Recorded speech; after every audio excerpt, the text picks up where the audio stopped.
Wah, panusmaning jajaran iblis menungso ora tatanan. Lah iki Petruk, kowe ngadepi Nata Mantura Prabu Baladewa? Nggih. Lho, kowe wani karo Kyai Nenggala? Iki tamake Gunung Jugruk Segara Asat. Iki bendone bakul degan. Tau nggo nyolong kambil ping 3 ra konangan. Wah, dapure dapurmu kuwi. Halo, Baladewa, sampean oklor sing tekaning Payitari. Ah, mati dereng aku. Oh, kontak ngapral, kendang ngapral condang legane hari.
Tresna sinayeng manggulung mintonaken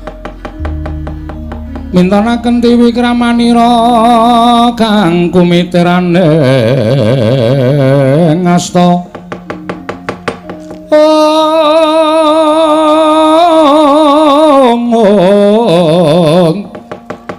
kang kumiteraning ngasta aning ngasta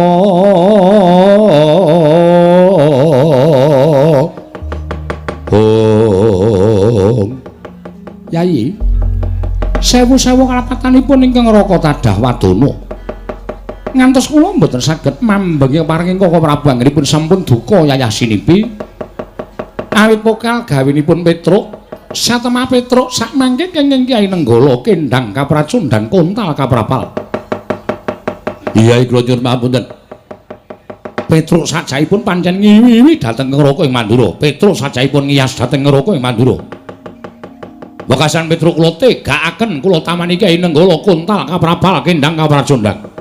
Koko Prabu mestinipun boten mekaten lampaning kedah sinandhang tuwuning kedah lumampah. Jur nyatanipun Petruk menika tasih Panakawan Paduka piyambak namung kenging menapa Maduka Wentala dhateng Panakawan Petruk.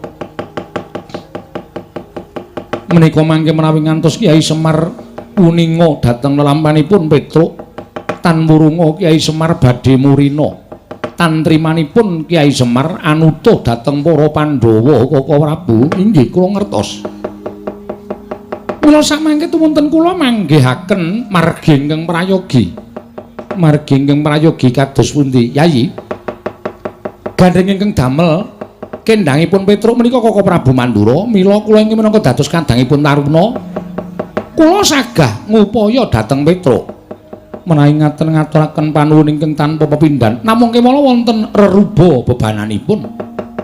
Bebana tuwin rerubanipun menapa Koko Prabu? Kula nyuwun pustaka Jamus Lima Sada kaparingaken dhateng kula. Kemareng kula nganthi pustaka Jamus Lima Sada wangsul dhateng negari Ndrawati mangke menawi negari Ndrawati sampun ketingal padhang. Tumunten kula ngunduraken pusaka dhateng Paduka Yayi Prabu sak sampunipun kula ngunduraken pusaka. Tumunten kula badhe ngupaya wonten pundi dunungipun Petruk Yayi Samyaji. Tandya bala Pandhawa mbyuk gumulung mangung siring sata Kurawa kambahung kesrukatite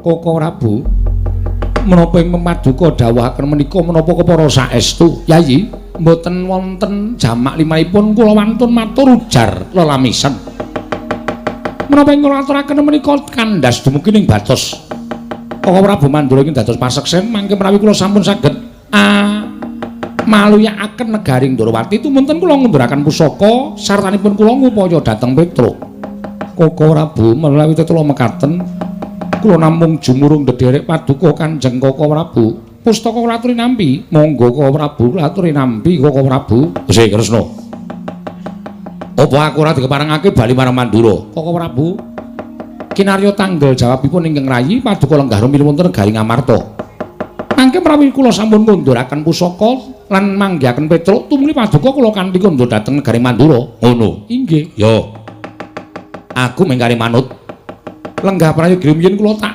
damel srawana waliyipun negari Ndorowati ya Kresna sakarepmu monggo Yayi kula aturi maringaken monggo Koko Prabu kula aturi nampi Koko Prabu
Mangyat kurdo suruma bangga Watku kati nyoma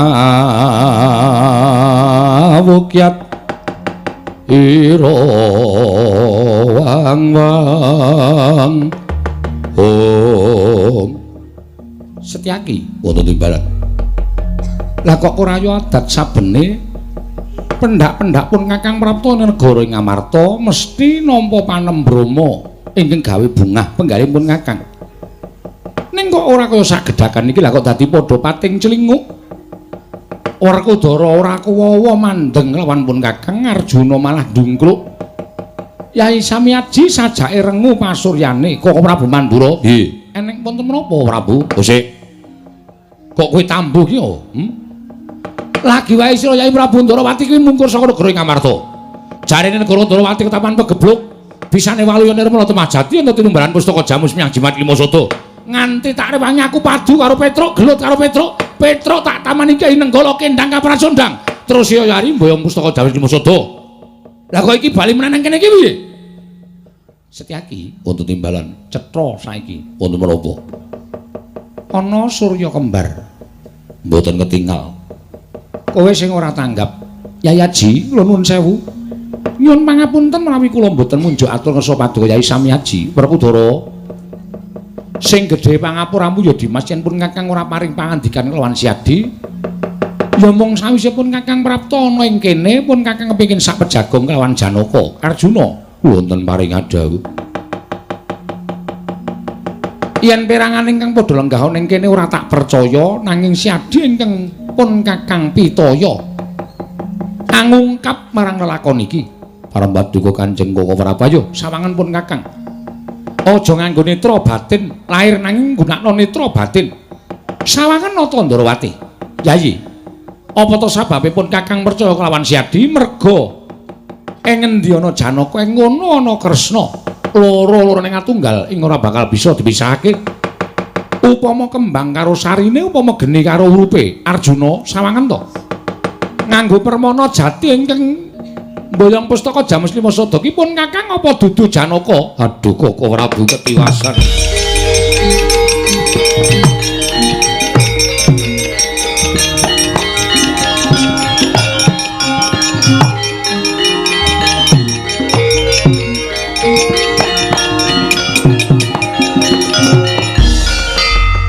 Mboten kinten babar pisan.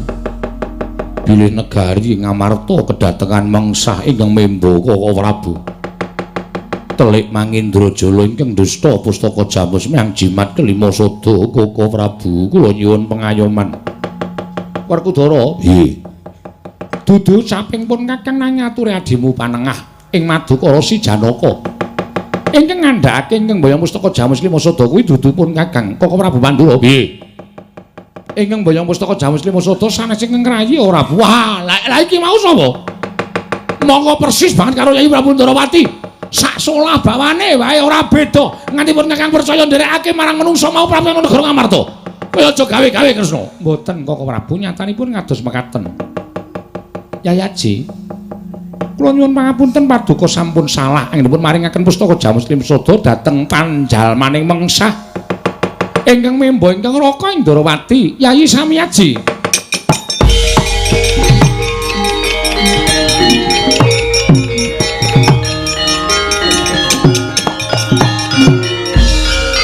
Kresna kakangku, aja aling-aling adiku lanang Madukara. Werkudara kuwi nggone wong utuh nadyan kowe paring pangandikan akeh-akeh. Ning Werkudara ora tau ora percaya kelawan apa sing ndak weruhi nganggo netra waloka. Apa sing kelakon lan sing dumadi ilanging pustaka Jamus Lima Sada tak sawang saka Kresna kakangku.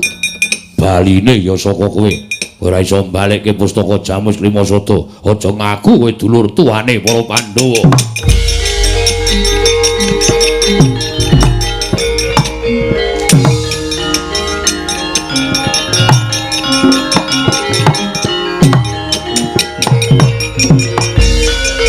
Mikir-mikir Werkudara ki bener. Nadyan wong mlaha apa anane? Wong wutuh kaya Werkudara nanging ucape sarwa bener. Tak sawang cetha aku lenggah ning mburimu sing nampa pustaka Jamus Lima Sada kuwi Kresna. Nek kowe muni ora dasarmu apa mung perkara Janaka ngandhakake yen kowe ora mbayar pustaka Jamus Lima Sada. Kowe iso mbalekke pustaka apa ora? Ora iso mbalekke pustaka, kowe mirang-mirangke nata mandura Prabu Baladewa. Aku ora sudi ngaku kadang taruna karo kowe Kresna.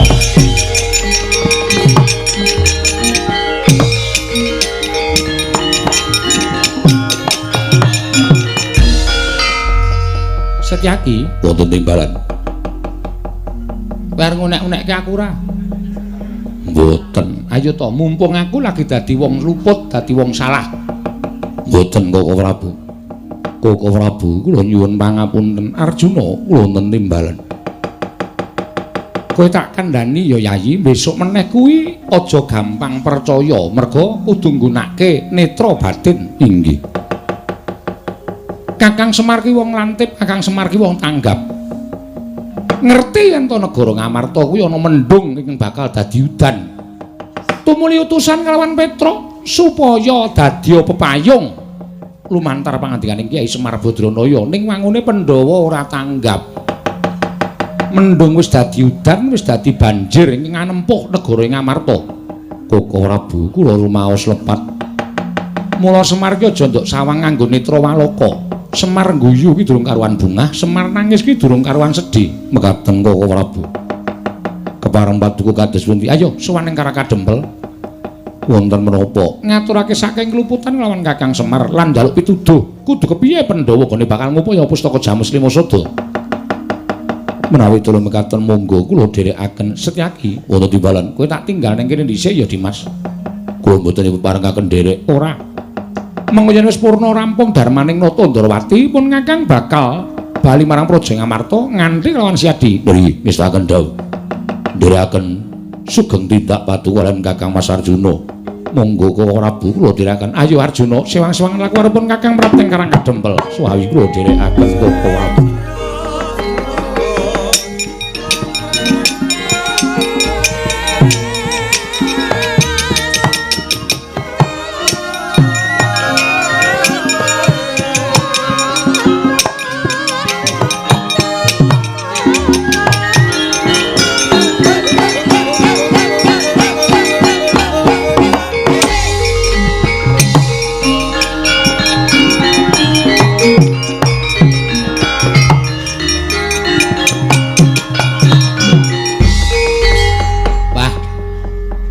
Ngenteni Petruk kaya bebasane ngenteni Sileming Palwa Gabus kumambanging Prabu Kresna.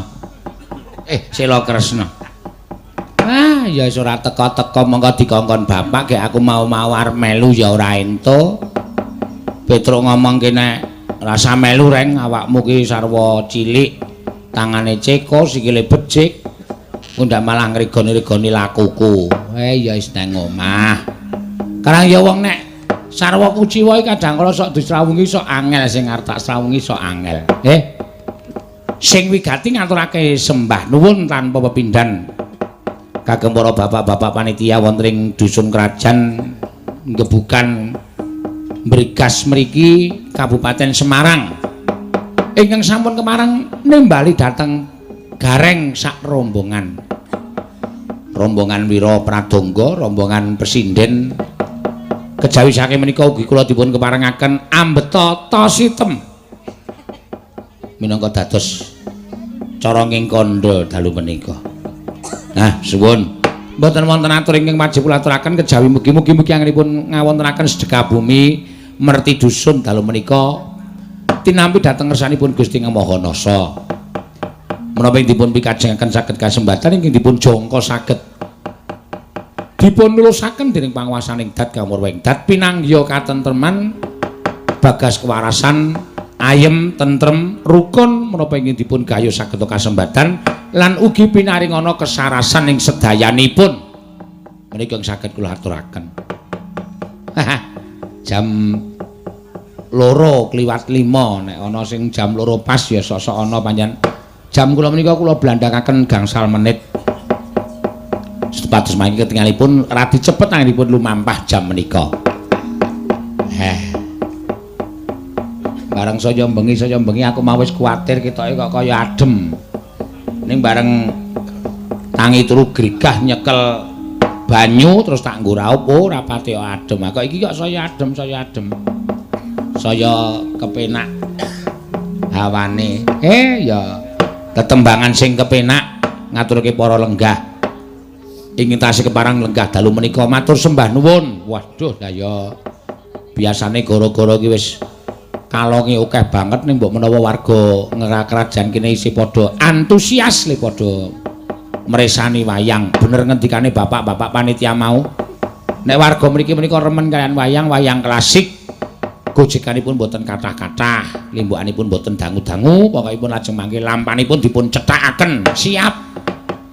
Gareng menika mboten tolakan. Kula menika mboten tolakan, dipun dawuh sepatus limbukanipun dangu guladrah, monggo. Dipun dawuh sepatus limbukanipun sedikit sekedhik, kula nggih sagah. Mboten mawi limbukan, mboten nganggo gara-gara, kula ya sago. Pokoke apa-apa tak sakuwi waton uang masuk. Ngaten ki mau. Jenyatanipun ya dienggo pangupa buga, pangupa sandang pangan. Ya ora terus ngrusak tata cara mboten, waton isih ana tata carane, isih ana alure crita, isih ana menapa-menapanipun menika utawi pepakem-pepakem ingkang kedadipun ginakaken ya ora bakal tak terjang. ning nong bareng bengi Mbak Ayu wis ora ngantuk wis entuk kesibukan sing merem jejere nganti tak leh kusuk tak ngono kok ya ora kaget ketok le pules ning nong nah ya tak maklumi sing mawawan nyinden ki do ngantuk do ora apa-apa wong mawawan ya ora iso sare ora iso ngaso bengine nyambut gawe awane nyambut gawe bengine nyambut gawe estunipun kula menika sasa mboten sagam menawi dipun dawuh sedina semengi menika kanca-kanca sok mboten sagane gandeng panjenenganipun Bapak panitia menika rada pripun nggih pokoke nyuwun sanget saged dinten dalu kepeksa kula sagahi mboten dados menapa. Assalamualaikum. Waalaikumsalam. Wah. Lho kok ijen, Gong? Petro nang nggone Bapak. Oh ya syukur amelu gara-gara ora tenan one Bapak. Nggone tak critani kono malah gara-gara engko malah sedih wis rasa digagas. Oh iya. Berhasil nggawa para Pandhawa. Nggawa loro aku. Lho. Kok loro? Teh Cap Pandhawa. Teh Cap Pandhawa terus ke tembang apa neng kutut manggung ku tombo kesel tak ngerasake aku ayo stop larto kapake Gong meneng wae ayo dindenekke ya dindenek ndak merem kutute kuwi sapa Mbak Tatin ayo manggung heeh wah semono kok kutut deruk kuwi ayo wis ora apa-apa deruk oh, kata Gong ya melek sik. Pun melek. Oh ya.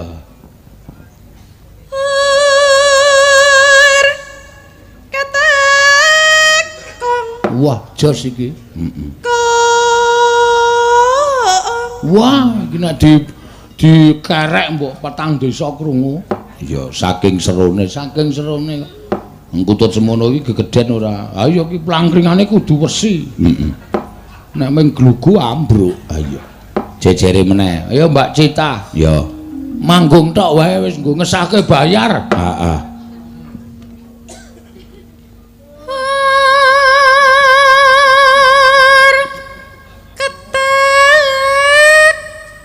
Wah, nganggo mentul.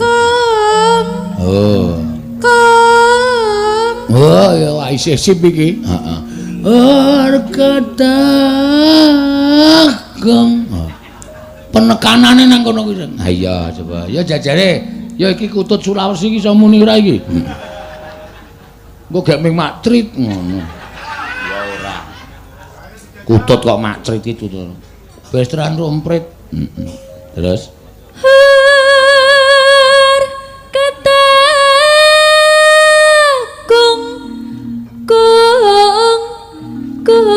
Weh lah nyalah nyolong bethek kok bethek. Apik suarane ya gari dhewe iki. Kutut apa pleci? Kok cilik banget Wah cilik neng. Wah, teliye. Ya ketek ya.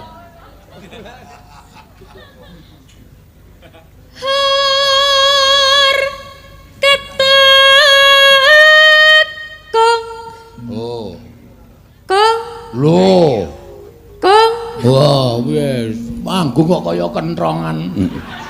Oh, ketetung. Tung. Ayo sing kana. Kurang loro kae apa sing kana ayo. Utut alusan.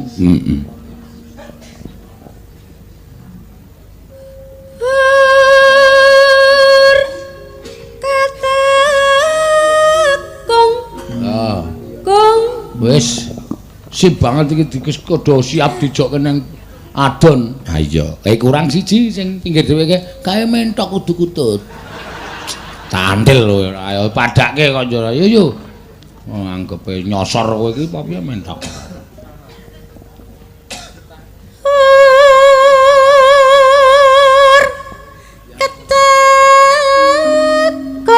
Lho, padake. Apik. Kong. Oh. Ayan. Apa ana ku? Ana Kututayan ki ana lho, aja disepeleke, aja dipadhake ngece. Kututayan ki anggere bar manggung kong kong kong terus trebok ngono. Jejeki ngono. Oh, heeh. Terus ke Mbak Ayu mangga. Saya kowe arep apa ya? Aku arep nembang Ayu Guyu kok. Ayu Guyu dengkulmu melancat. Ya.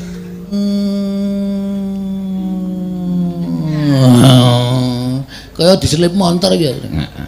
Terus midanget ingkang sak